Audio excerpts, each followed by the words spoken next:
കൃഷ്ണായ വാസുദേവായ ദേവകീ നന്ദനായ ച നന്ദഗോപകുമാരായ ഗോവിന്ദായ നമോ നമഃ. എല്ലാ സുഹൃത്തുക്കൾക്കും എൻ്റെ വിനീതമായ നമസ്കാരം. ശ്രീമദ് ഭാഗവതം ദശമസ്കന്ധഃ അഥ ത്രയോദശോധ്യായഃ. ഭാഗവതം ദശമസ്കന്ധത്തിൽ 13-ാം അധ്യായം അവസാന ഭാഗമാണ് നാം ഇന്ന് ചർച്ച ചെയ്യുന്നത്. ഭഗവാന്റെ മായയിൽ മോഹിച്ച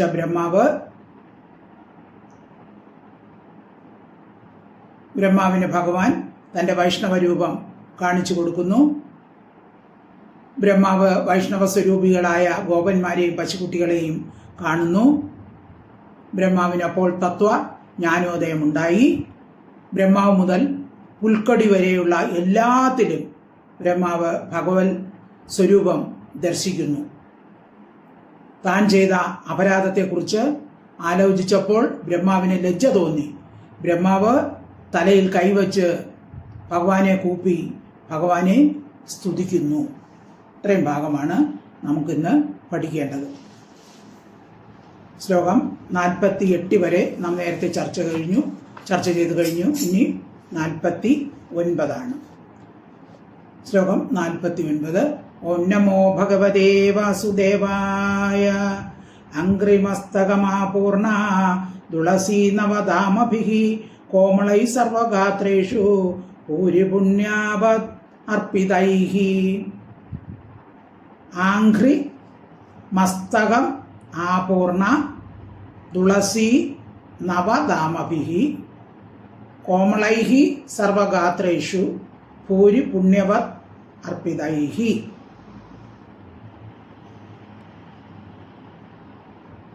അപ്പൊ ബ്രഹ്മാവ് ഭഗവാന്റെ ആ രൂപം ദർശിക്കുന്നു പശുക്കുട്ടികളിലും ഗോപക്കുട്ടികളിലും. അതിൻ്റെ തുടർച്ചയാണിത്. ഭൂരി പുണ്യവത് അർപ്പിതൈ, അധികം പുണ്യമുള്ളവരാൽ അർപ്പിക്കപ്പെട്ടതായും സർവഗാത്രേഷു സകല അവയവങ്ങളിലും കോമളൈഹി മനോഹരമായും ഇരിക്കുന്ന തുളസി നവധാമഭി പുതുതായി പറിച്ച തുളസി കൊണ്ടുണ്ടാക്കിയ മാലകൾ കൊണ്ട് ആംഘ്രി മസ്തകം പാദം മുതൽ ശിരസ് വരെ ആപൂർണം നിറഞ്ഞവരായിരുന്നു. അതായത് ബഹുജന്മങ്ങളിൽ സമ്പാദിച്ച പുണ്യങ്ങളുടെ ഫലം അനുഭവിക്കാൻ ഭാഗ്യം സിദ്ധിച്ച ജനങ്ങൾക്ക് മാത്രമേ മഹാവിഷ്ണുവിന് തുളസിമാലകൾ അർപ്പിക്കുവാൻ ബുദ്ധി വരികയുള്ളൂ. അങ്ങനെയുള്ള പുണ്യവാന്മാർ പുതുതായി പറിച്ച തുളസിപ്പൂക്കൾ കൊണ്ട് കെട്ടിയ മാലകൾ സർവ അവയവങ്ങളിലും ചാർത്തി അതിസുന്ദരങ്ങളായ പുതിയ മാലകൾ കൊണ്ട് ആപാദചൂടം കാല് മുതൽ തല വരെ എല്ലാവരും ആ തുളസിപ്പൂമാല ചാർത്തിയിരുന്നു. ഇത് ബ്രഹ്മാവ് കാണുകയാണ്. ആംഘ്രിമസ്തകമാപൂർണ തുളസീ നവധാമഭിഃ കോമളൈ സർവഗാത്രേഷു ഭൂരിപുണ്യവത് അർപ്പിതൈഃ. ശ്ലോകം 50.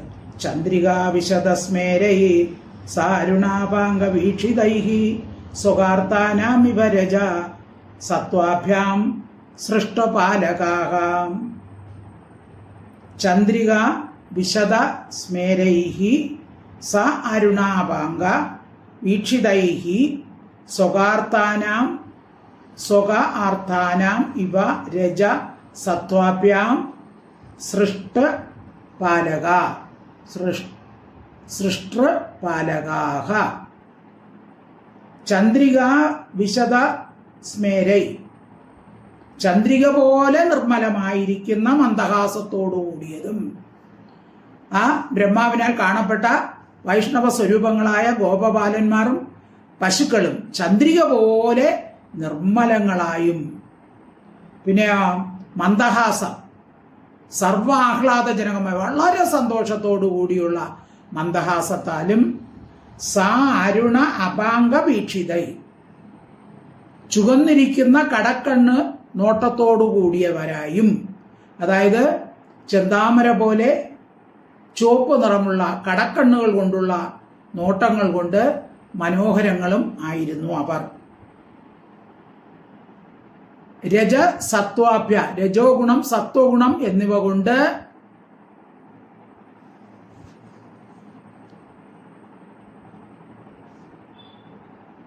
സ്വകാർത്ഥാന, സ്വഭക്തകാര്യങ്ങളുടെ സൃഷ്ടപാലകാഹ ഇവ സാധകന്മാരും പാലകന്മാരുമായിരിക്കുന്നുവോ എന്ന് തോന്നും. ഇപ്പൊ രജോ ഗുണത്തോട് സാദൃശ്യം, അതായത് നേരത്തെ പറഞ്ഞു അപാംഗം, നോട്ടം, ചുവന്ന നിറത്തിലുള്ള കണ്ണുകൾ എന്ന് പറഞ്ഞു. അപ്പൊ അത് രജോ ഗുണം. പിന്നെ മന്ദഹാസ നിർമ്മലം എന്ന് പറഞ്ഞതുകൊണ്ട് അത് സത്വഗുണം. സത്വഗുണത്തിന്റെ നിറം എന്ന് പറയുന്നത് ചുവപ്പ്, രജോ ഗുണത്തിന് അല്ല, സത്വഗുണത്തിന്റെ വെളുപ്പ്, രജോ ഗുണത്തിന്റെ ചുവപ്പ്. അപ്പൊ അങ്ങനെ മന്ദഹാസം നിർമ്മലമാണ്, അതുകൊണ്ട് അത് സത്വഗുണവും. അപാംഗം അരുണ നിറമായതുകൊണ്ട് അത് രജോ ഗുണവും. അപ്പോ രജോ ഗുണത്തിൽ നിന്ന് ബ്രഹ്മാവാണ് ഉണ്ടായത്, സത്വഗുണത്തിൽ നിന്ന് വിഷ്ണുവാണ്. രജോ ഗുണത്തിന് അരുണവർണം, സത്വഗുണത്തിന് വെള്ള നിറം. അപ്പൊ ത്രിമൂർത്തികളും സർവത്ര വ്യാപിച്ചിരിക്കുന്ന സമഷ്ടി ചൈതന്യത്തിൽ നിന്നാണ് ഉണ്ടായിരിക്കുന്നത്. അപ്പൊ വൈഷ്ണവ രൂപികളായ ഇവരിൽ സത്വഗുണവും രജോ ഗുണവും കാണപ്പെടുന്നതിനാൽ ബ്രഹ്മാവും വിഷ്ണുവും ഇവരിൽ നിന്നതാണ് ഉത്ഭവിച്ചത് എന്ന് ബ്രഹ്മാവിനെ ധരിപ്പിക്കാൻ വേണ്ടിയാണോ എന്ന് തോന്നിപ്പോകും. ചന്ദ്രികാ വിശദസ്മേരൈ സാരുണാപാംഗ വീക്ഷിതൈഹി സ്വകാർത്താനാമിവ രജ സത്വാഭ്യാം സൃഷ്ടുപാലകാം. ശ്ലോകം 51. ആത്മാദിസ്തംഭപര്യന്തൈർ മൂർത്തിമദ്ഭി ചരാചരൈഹി നൃത്യഗീതാദ്യാനേകാർഹൈ പൃഥക് പൃഥക് ഉപാസിതാഃ. ആത്മാദിസ്തംഭപര്യന്തൈഹി, ആത്മാദിസ്തംഭം ബ്രഹ്മാവ് മുതൽ സ്തംഭപര്യന്തൈ പുൽക്കൊടി വരെയുള്ള മൂർത്തിമത്വി മൂർത്തികളായ ചരാചരി ചരാചരങ്ങളാൽ നൃത്യഗീതാദ്യ അനേകാർഹൈ, നൃത്യം ഗീതം മുതലായ അനേകം പൂജാസാധനങ്ങളെ കൊണ്ട് പൃഥക് പൃഥക് വെവ്വേറെ ഉപാസിക്കപ്പെട്ടവരായിരുന്നു. അപ്പോൾ ബ്രഹ്മാവ് കണ്ട ഈ വൈഷ്ണവ രൂപികളായ ഗോപന്മാരും ഗോപക്കുട്ടികളും ആ പശുക്കളും എല്ലാം ഇവർ ഓരോരുത്തരുടെയും 4 ഭാഗത്ത് നിന്ന് ബ്രഹ്മാവ് മുതൽ പുൽക്കൊടി വരെയുള്ള സകല ചരാചരങ്ങളും ഓരോ ശരീരം ധരിച്ച് അവരുടെ യോഗ്യതയ്ക്കനുസരിച്ച് പൂജാദ്രവ്യങ്ങൾ കൊണ്ട് പൂജാ നമസ്കാരാദികൾ ചെയ്യുകയും ചിലർ നൃത്തം ചെയ്യുകയും ചിലർ പാട്ടുപാടുകയും മറ്റും ചെയ്തതുകൊണ്ട് ആ ദേവനെ ഉപാസിക്കുന്നതായിട്ടും കണ്ടു.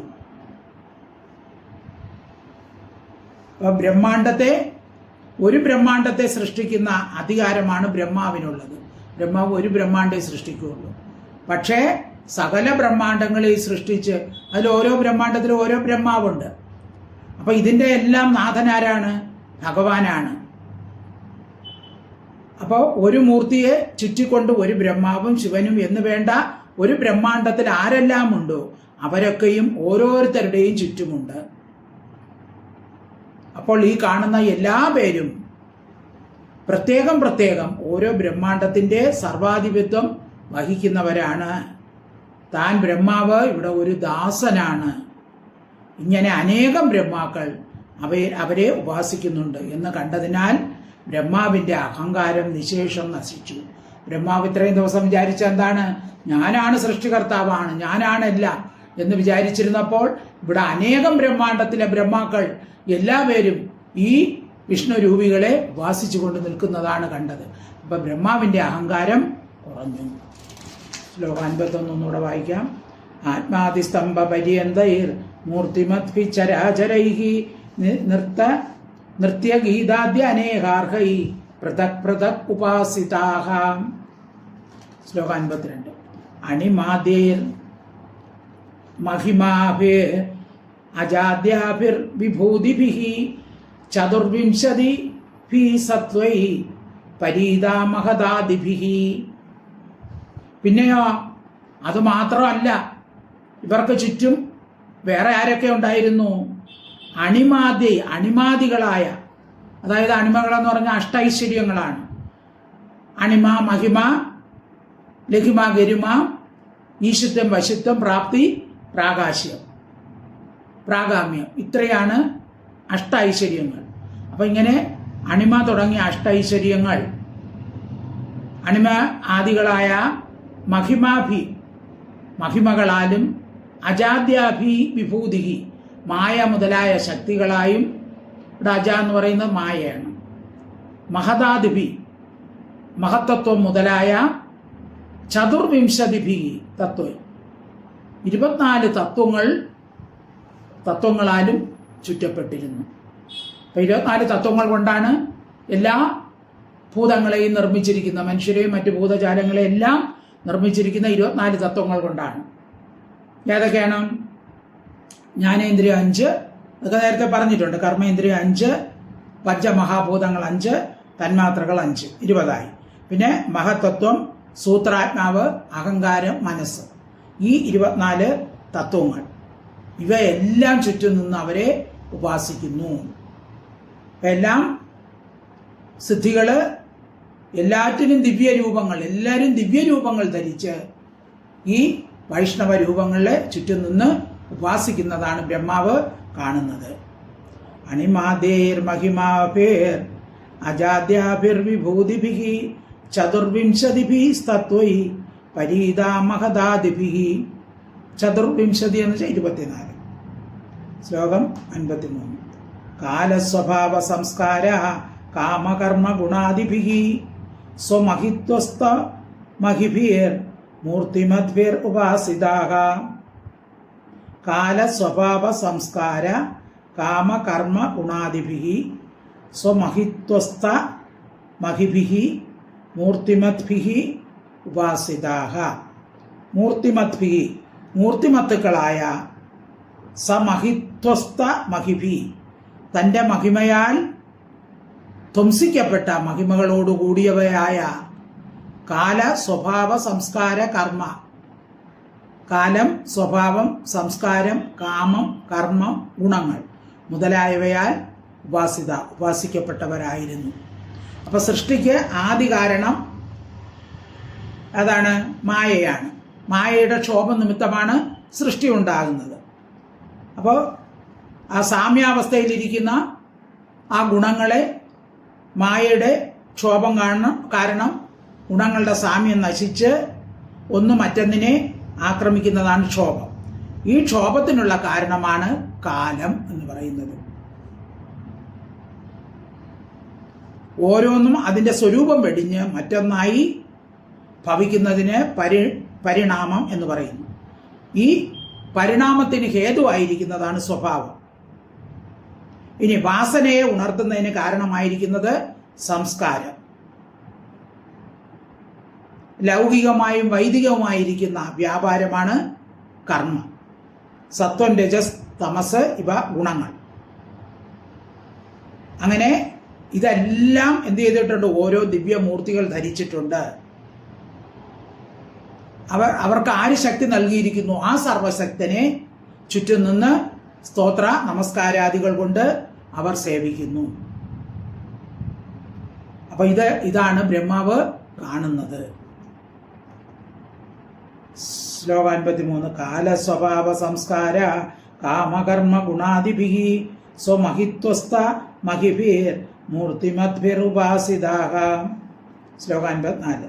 സത്യജ്ഞാനാനന്ദാനന്ദ മാത്രൈരേക രസമൂർത്തയാ അസ്പൃഷ്ടഭൂരിമാഹാത്മ്യ അഭിഹി ഉപനിഷദൃശാം.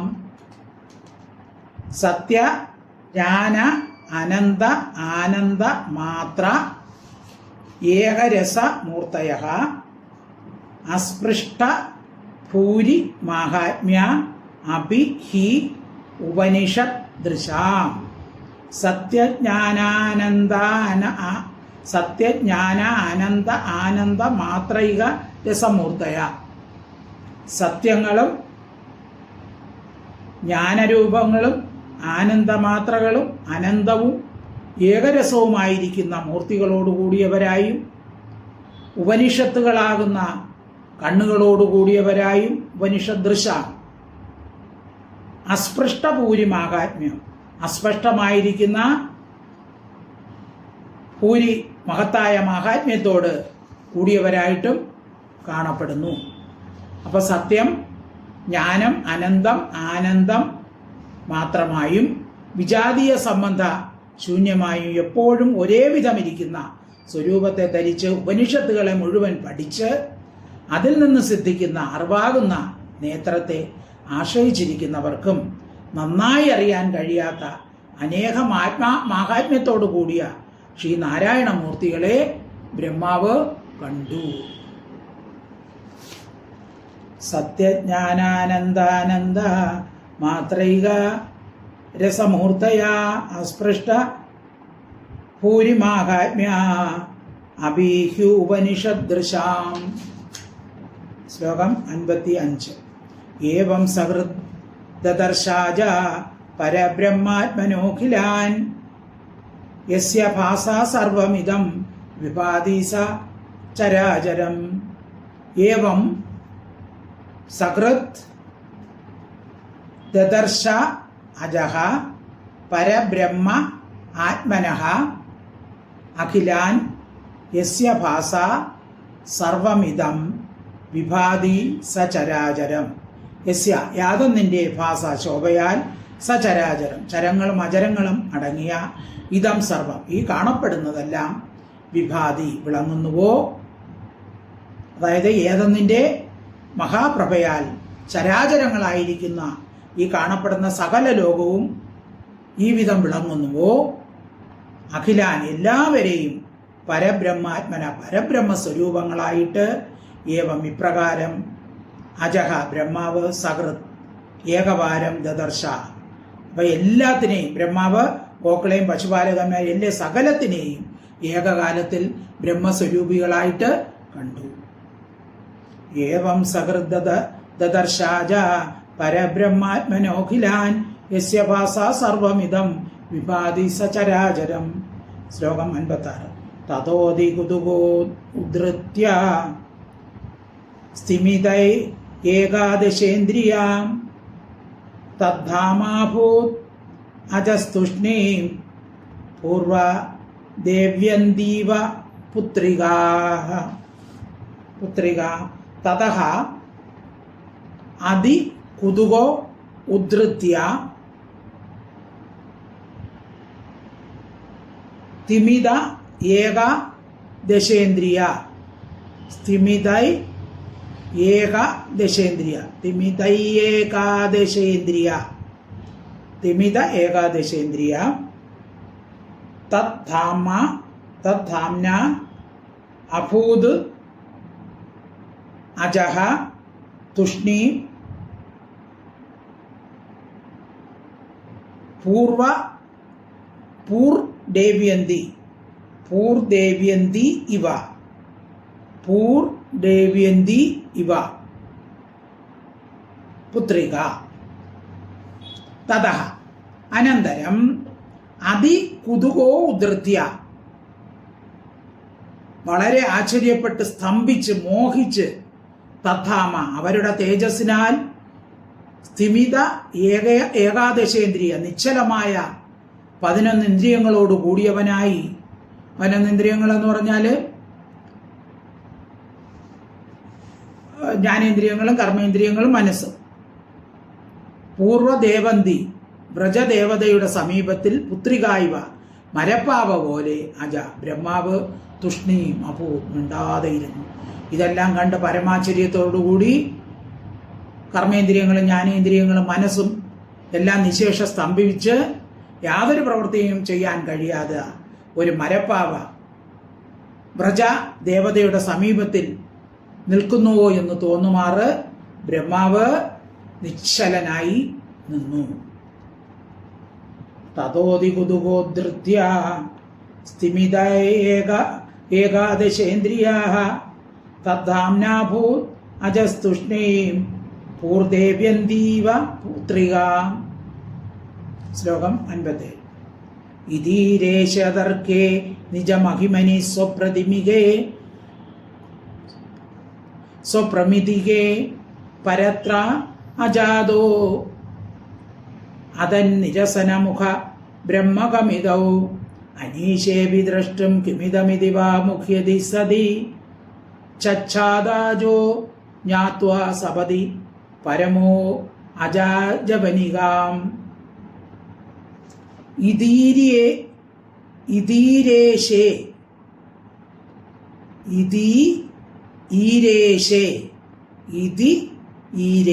അതാണ് ഈരേശേ അതർക്യേ നിജ മഹിമനി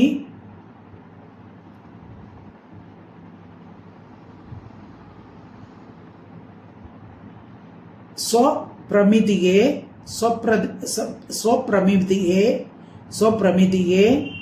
പരത്ര അജാതഃ അതന്നിരസനമുഖ ഒരു പ്രശ്ലേഷണ ചിഹ്നമുണ്ട്, അപ്പൊ ആയും കൂടെ ചേർക്കണം. അതന്നിരസനമുഖ ബ്രഹ്മകമിതൗ അനീശേ അഭി ദ്രഷ്ടും കിമിതമിതി വാ മുഹ്യതി സതി ചച്ഛാദ അജഹ ജ്ഞാത്വാ സപതി പരമ അജാജവനിക.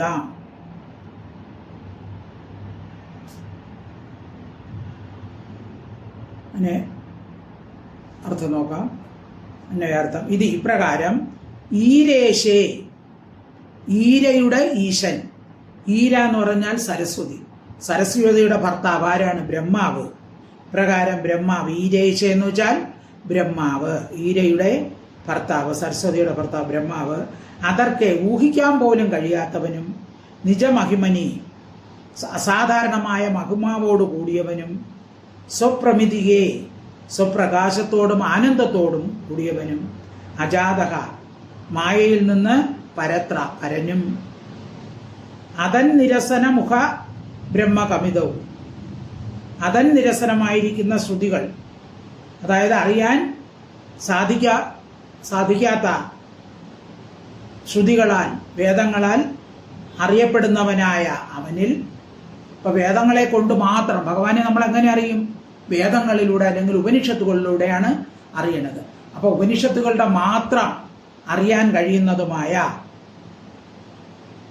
അവനിൽ കിംമിതം, ഇത് എന്തിതെന്ന് മുഖ്യതി സതി മോഹിച്ചവനും ദ്രഷ്ടും അഭി കാണാൻ കൂടി അനീശേഭി അസമർത്ഥനായിരിക്കും വിഷയത്തിൽ പരമ അജ പരമനായ അജൻ ജന്മാതിരഹിതൻ ജ്ഞാത്വ അറിഞ്ഞിട്ട് സപതി വേഗത്തിൽ അജാജവനിക മായയുടെ മറയെ ചച്ചാത മറച്ചു, മായയുടെ മറയെ ഇല്ലാതാക്കി. അപ്പൊ ഇങ്ങനെ ഇതെല്ലാം കണ്ടപ്പം ബ്രഹ്മാവ് മോഹിച്ചു. മോഹത്തിന് കാരണം എന്താണ്? വിഷ്ണുവിന്റെ മഹിമ മറ്റാർക്കും അറിയാൻ സാധിക്കാത്തതാണ്, ഉപനിഷത്തിൽ കൂടെ മാത്രം അറിയുന്നതാണ്, സകലവും മായയുടെ ഉള്ളിൽപ്പെടുന്നതാണ്. മായയിൽ നിന്ന് അതീതനായിരിക്കുന്ന വിഷ്ണുവിന്റെ മഹിമ മായയുടെ ഉള്ളിൽ അകപ്പെട്ടിരിക്കുന്ന ബ്രഹ്മാവിന് ഊഹിക്കാൻ ഒരിക്കലും സാധിക്കുകയില്ല. അപ്പൊ അനന്യ സാധാരണമായ മഹിമയോടുകൂടിയ അനന്ത വൈഷ്ണവ സ്വരൂപികൾ ഏകകാലത്തിൽ ഒന്നായിട്ട് കണ്ടപ്പോൾ അവയെ നോക്കാൻ പോലും ബ്രഹ്മാവിന് ശക്തി ഉണ്ടായിരുന്നില്ല.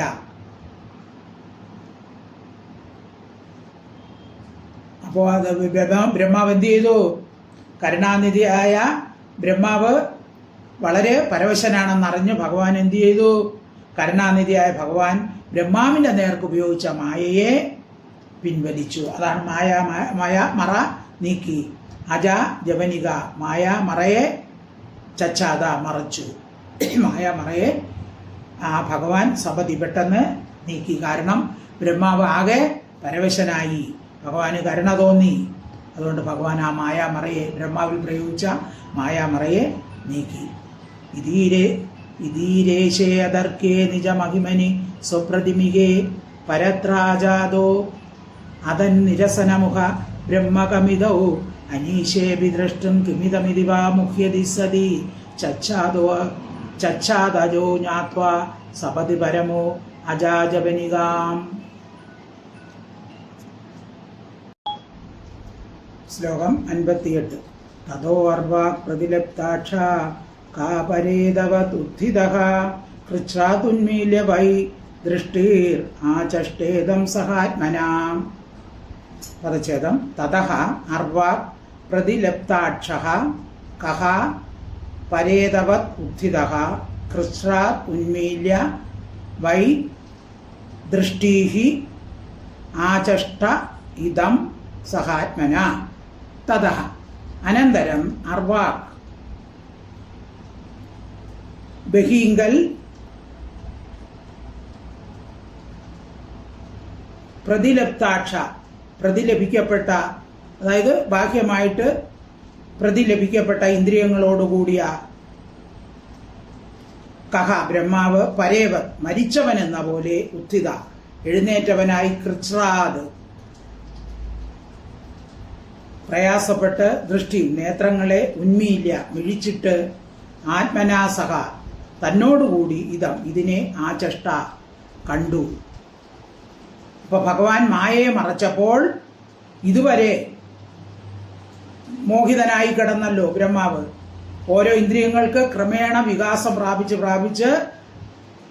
മരിച്ച ആ നിലയിൽ കിടന്നിരുന്ന ഒരുവൻ അമൃതധാര ഉണ്ടാകുമ്പോൾ പെട്ടെന്ന് മെല്ലെ ഉണർന്നേറ്റ്, അതായത് ബോധം കെട്ടിടക്കുമ്പോൾ വെള്ളം തെളിച്ചാൽ ചാടി എണീക്കൂലേ, അതുപോലെ വളരെ പാടുപെട്ട് കഷ്ടപ്പാടോടുകൂടി കണ്ണുകൾ മിഴിച്ച് നോക്കിയപ്പോൾ ഞാനെന്നും എൻ്റേതെന്നുമുള്ള വിചാരത്തിനാസ്പദമായ ദേഹത്തിൻ്റെയും ഈ ലോകത്തിൻ്റെയും സ്മൃതി ബ്രഹ്മാവിന് ഉണ്ടായി.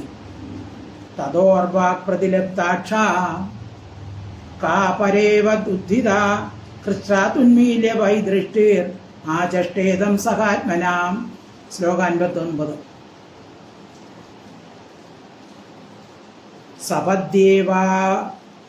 സപദ്യേവാഭിത പശ്യൻ ദിശോ പശ്യൻ പുരസ്ഥിതം വൃന്ദാവനം ജനാജീവ്യ ദ്രുമാകീർണം സമാപ്രിയം സപേതി ഇവ അഭിതഃ പശ്യൻ ദിശഃ അപശ്യത് പുരഃ സ്ഥിതം വൃന്ദാവനം ജനാ ജീവ്യ ദ്രുമ ആകീർണം സ മാ പ്രിയം.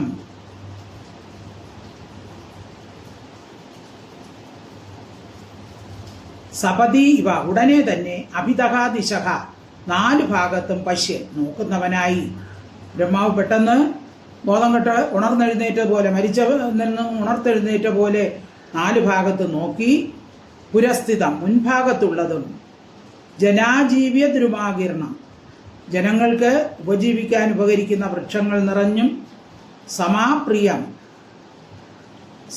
മാപ്രിയം മാ എന്ന് വെച്ചാൽ ലക്ഷ്മി, മാപ്രിയം ലക്ഷ്മിയുടെ പ്രിയൻ ഭർത്താവിനോട് കൂടിയതുമായ വൃന്ദാവനത്തെ അപശ്യത് കണ്ടു.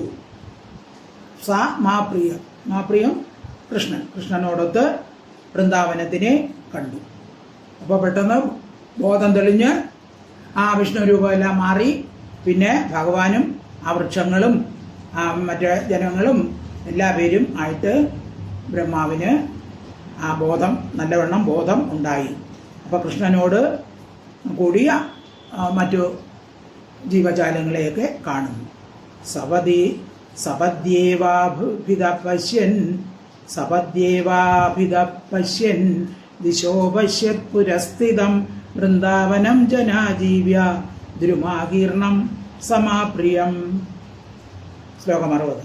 എത്ര നൈസർഗ ദുർവൈര സഹാസൻ നൃമൃഗാദയ മിത്രാണി വാജിതാവാസ ദുരിതരുട് തർഷകാധികം. എത്ര നൈസർഗ ദുർവൈരാഹ സഹാസൻ നൃമൃഗാദയഃ മിത്രാണി ഇവ അജിത ആവാസ ദ്രുതരുട് തർഷകാധികം. നൈസർഗ ദുർവൈരാഹ സ്വാഭാവികമായ ദുർവൈര്യത്തോടു കൂടിയ നിർമൃഗാദയ മനുഷ്യ മൃഗങ്ങൾ മുതലായവ മിത്രാണീവ മിത്രങ്ങളെ പോലെ എത്ര യാതൊന്നിൽ സഹാസൻ ഒരുമിച്ച് വസിക്കുന്നുവോ സഹാസൻ അതാണ് സഹാസൻ ഒരുമിച്ച് വസിക്കുന്നുവോ അജിത ആവാസ ദുരിതരു തർഷാധികം അജിതന്റെ വിഷ്ണുവിന്റെ ആവാസം ഹേതുവായിട്ട് ക്രോധത്തോടും ലോഭത്തോടും കൂടിയിരിക്കുന്ന വൃന്ദാവനത്തെ കണ്ടു.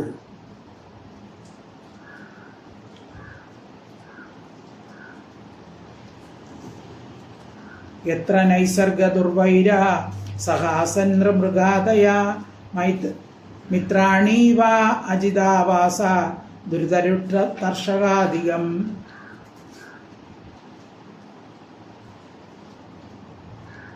അപ്പൊ അവരുടെ സകല പ്രാണികൾക്കും അന്യോന്യം വൈരമുണ്ടായിരുന്നു. അവരുടെ വൈരമെല്ലാം തീരെ മറന്ന് പരമസുഹൃത്തുക്കളെ പോലെ യാതൊരു വനത്തിൽ ഒരുമിച്ച് വസിക്കുന്നുവോ ആ വനത്തിൽ ആരാലും ജയിക്കപ്പെടാത്ത ഭഗവാൻ ശ്രീകൃഷ്ണൻ വസിക്കുന്നത് കൊണ്ട് അവിടെ ഇരിക്കുന്ന യാതൊരു ജീവികളെയും ക്രോധം ലോഭം മുതലായ പ്രവൃത്തികൾ കൂടി ബാധിക്കാതിരിക്കുന്നു. അപ്രകാരം അന്യാദൃശ മാഹാത്മ്യത്തോടു കൂടിയ ആ വൃന്ദാവനത്തെ ബ്രഹ്മാവ് പുരോഭാഗത്തിൽ കണ്ടു. അപ്പൊ അവർക്ക് ദ്രുതാരുട്ട് തർഷാധികം. അപ്പൊ അങ്ങനെ ഭഗവാനോട് ഒരുമിച്ചിരിക്കുന്നുണ്ട്. അവരുടെ ക്രോധഭാവം മൃഗങ്ങൾക്കോ മറ്റു ജീവികൾക്കോ ഒന്നും ആ ക്രോധഭാവം ഒന്നും ഉണ്ടായില്ല. അപ്പം അങ്ങനെ ഉള്ള ആ വൃന്ദാവനത്തെ എല്ലാവരും മൈത്രിയോടിരിക്കുന്ന വൃന്ദാവനത്തെ ബ്രഹ്മാവ് കണ്ടു. ശ്ലോകം 61. തത്രോദ്വഹത് പശുപവംശ ശിശുത്വനാട്യം ബ്രഹ്മാദ്വയം പരമനന്ത അഗാധബോധം വത്സാൻ സഖീനിവ പുരാ പരിതോ വിജിന്വത് ഏകം സപാണി കപളം പരമേഷ്ട്യജഷ്ട.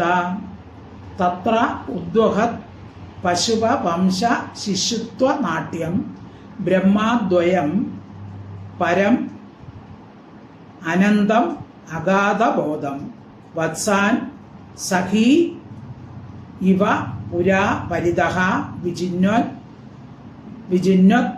ഏകം സപാണികപളം പരമേഷ്ട്യ അജഷ്ടഃ.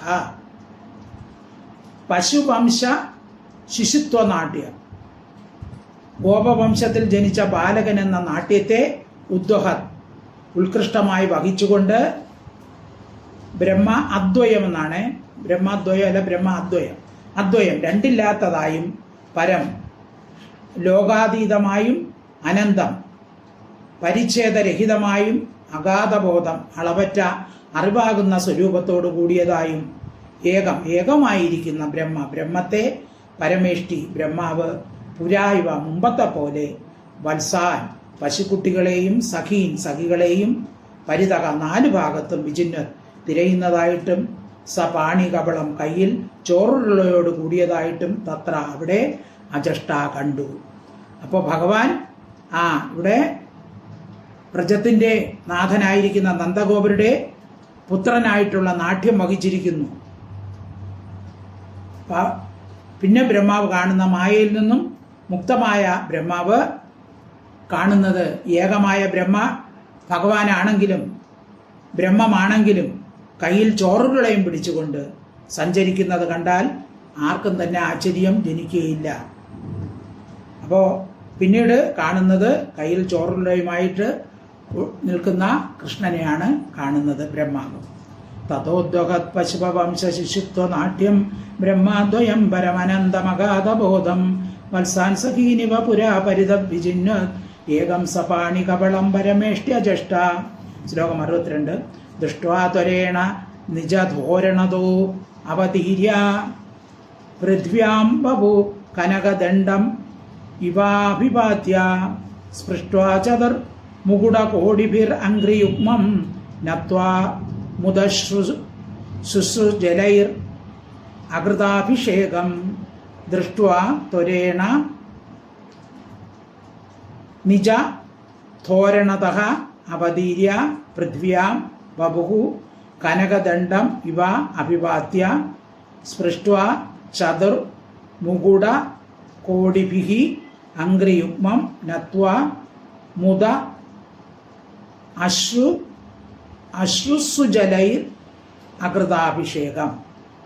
ദൃഷ്ട്വാ കണ്ടിട്ട്, ഭഗവാനെ കണ്ടിട്ട്, ത്വരേണ വേഗത്തിൽ, നിജ ധോരണതഃ തൻ്റെ വാഹനത്തിൽ നിന്ന്, അതായത് ഹംസത്തിലാണല്ലോ ബ്രഹ്മാവ് സഞ്ചരിക്കുക, ഹംസത്തിൽ നിന്ന് പൃഥ്വിയാം ഭൂമിയിൽ അവതീര്യ ഇറങ്ങിയിട്ട് വപു ദേഹത്തെ കനകദണ്ഡമിവ സ്വർണദണ്ഡത്തെ എന്ന പോലെ ആഭിപാത്യ പതിപ്പിച്ചിട്ട് ചതുർ മുകുട കോടിഭി 4 കിരീടങ്ങളുടെ അഗ്രഭാഗങ്ങളാൽ, ബ്രഹ്മാവ് 4 മുഖങ്ങളുണ്ടല്ല, 4 മുഖങ്ങൾ കൊണ്ടും അംഘ്രിയുഗ്മം ഭഗവാന്റെ പാദദ്വന്ദ്വത്തെ സ്പൃഷ്ട്വ സ്പർശിച്ചിട്ട് നത്വ നമസ്കരിച്ചിട്ട് മുദശ്രുസുജലൈ സന്തോഷാശ്രുക്കളാകുന്ന ശുദ്ധമായ ജലം കൊണ്ട് അഭിഷേകത്തെ അകൃത ചെയ്തു.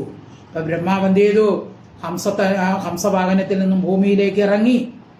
ആകെ ബ്രഹ്മാവ് ലജ്ജിതനായിപ്പോയി. ആ ദണ്ഡ നമസ്കാരം ചെയ്യുകയാണ്. 4 മുഖങ്ങൾ കൊണ്ടും, 4 മുഖങ്ങളിലും ബ്രഹ്മാവിന് കിരീടം ഉണ്ടല്ലോ, ആ കിരീടം കൊണ്ട് ഭഗവാന്റെ പാദങ്ങളെ നമസ്കരിച്ചു. ബ്രഹ്മാവിന്റെ അഹങ്കാരം തീരെ നശിച്ചു. അപ്പൊ സാധാരണ ദേവന്മാർ ഭൂമിയെ സ്പർശിക്കാറില്ല, ഇവിടെ ബ്രഹ്മാവ് ഭൂമിയെ സ്പർശിച്ചു. അതായത് ബ്രഹ്മാവിന്റെ അഹങ്കാരം തീർന്നു. ദൃഷ്ട്വാ ത്വരേണ നിജ തോരണതോപധീര്യ പൃഥ്വ്യാംബഭൂ കനകദണ്ഡമിവാഭിപാത്യ സ്പൃഷ്ട്വാ ചതുർമകുട കോടിഭിർ അംഘ്രിയുഗ്മം നത്വാ മൃദുശ്രു സുജലൈർ അകൃതാഭിഷേകം. ശ്ലോകം 63. ഉത്ഥായോത്ഥായ കൃഷ്ണസ്യ ചിരസ്യ പാദയോപതൻ ആസ്തേ മഹിത്വം പ്രാഗ് ദൃഷ്ടം സ്മൃത്വാ സ്മൃത്വാ പുനഃ പുനഃ. ഉത്ഥായ കൃഷ്ണസ്യ ചിരസ്യ പാദയോഹോ പതൻ ആസ്തേ മഹിത്വം പ്രാഗ് ദൃഷ്ടം സ്മൃത്വാ സ്മൃത്വാ പുനഃ പുനഃ. ചിരസ്യ ആദിപുരുഷനായ കൃഷ്ണന്റെ പ്രാഗ് ദൃഷ്ടം മഹിത്വം മുമ്പ് കണ്ട മഹിമയെ പുനഃ പുനഃ വീണ്ടും വീണ്ടും സ്മൃത്വാ സ്മൃത്വാ സ്മരിച്ച് ഉത്ഥായ എഴുന്നേറ്റ് പാദയോഹോ പാദങ്ങളിൽ പതൻ നമസ്കരിച്ച് ആസ്തേ സ്ഥിതി ചെയ്തു. അപ്പോൾ ആദിപുരുഷനായ കൃഷ്ണൻ ഇതിനു മുമ്പ് പ്രകാശിപ്പിച്ച ആ മഹിമയെ താൻ പ്രത്യക്ഷമായി കണ്ടത് ആലോചിച്ച് അത് സ്മരിച്ച് ബഹുമാന ഭക്തി നിറഞ്ഞതിനാൽ ശ്രീകൃഷ്ണ പാദകമലങ്ങളിൽ വീണ്ടും വീണ്ടും നമസ്കരിച്ചുകൊണ്ട് ബ്രഹ്മാവ് നിന്നു. ഉത്ഥായ കൃഷ്ണസ്യ ചിരസ്യ പാദയോപതൻ ആസ്തേ മഹിത്വം പ്രാഗ് ദൃഷ്ടം സ്മൃത്വാ സ്മൃത്വാ പുനഃ പുനഃ. ശ്ലോകം 64. ശനൈരഥോത്തായ വിമൃജ്യ ലോചനെ മുകുന്ദമുദ്വീക്ഷ്യ വിനമ്രകന്ധര കൃതാഞ്ജലിം പ്രശ്രയവാൻ സമാഹിത സവേഭദോർ ഗദ്ഗദയെ ഈളയാം. ശനൈഹി അഥ ഉത്ഥായ വിമൃജ്യ ലോചനെ മുകുന്ദം ഉദ്വീക്ഷ്യ വിനമ്രകന്ധരഃ കൃതാഞ്ജലിഃ പ്രശ്രയവാൻ സമാഹിതഃ സവേപതുഃ ഗദ്ഗദയ